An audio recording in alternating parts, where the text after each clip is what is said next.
For the judges, this is contestant number 1, Sanjeev. Sanjeev, contestant number 1. Welcome, Sanjeev.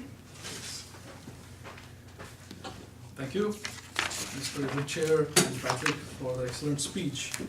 I would like to adopt a different approach for evaluation today. We have the traditional approach of sandwich approach, but I will go for the content, the organization, and the delivery. Before that, I would like to commend your role, commend your speech. It was a speech which was well spoken, but it had a lot of complex terms, and we were able to explain that in very simple terms. So that was very effective for the audience, I felt. Now for the content, I felt it had rich content, it had a lot of technical terms, but it was very simple to understand. That's what I liked about your speech.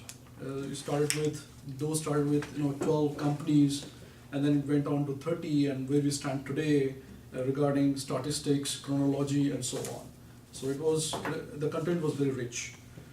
As to the organization, you started with an introduction question to the audience, that what is the relation of 401k to Dow Jones in industrial average. So that basically kept the audience guessing about your scope of your speech. We all knew about the topic of your speech, it was DJIA, but the moment you talked about 401k, so I think the audience started to guess what will be the scope of it, what are you going to talk about. So that was a very good start. Then you started introducing about Dow Jones Industrial Average, how it is, what is it made up of, and so on.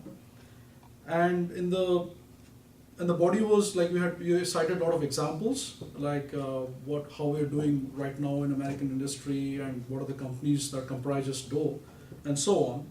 But one thing I found particularly missing was that, for me, I started thinking that you'll be talking more about 401k, because I thought it was a topic that you're going to talk about.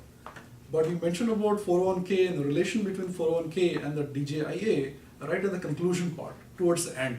So I was a little misled in the very beginning, because I started expecting how my 401k is going to be affected by Dow Jones and vice versa. So that's one thing I would like to suggest for improvement. For delivery, I think you had a couple of great similes. For example, you talked about the mirroring. Look at the mirror, look at yourself, how you're doing, right? And about the thermometer that talks about the American economy. And it doesn't predict, that's an important thing. And you had good gestures, it was very apposite. You had a lot of fitting gestures during your speech, nothing was out of the woods or something. But I did find that you sometimes hold your hands in your pocket. I think that's probably a personal thing. And you're referring to notes off and on. And that probably says that you are prepared, but there are a lot of technical terms, sometimes you need to refer to your notes. Overall, I think it was a very entertaining and very edifying speech. We learned a lot. It had a lot of complex terms, and I think you are great at simplifying things while explaining some things to the audience, and I enjoyed it. I look forward to more of your speeches. Thank you. Thank you.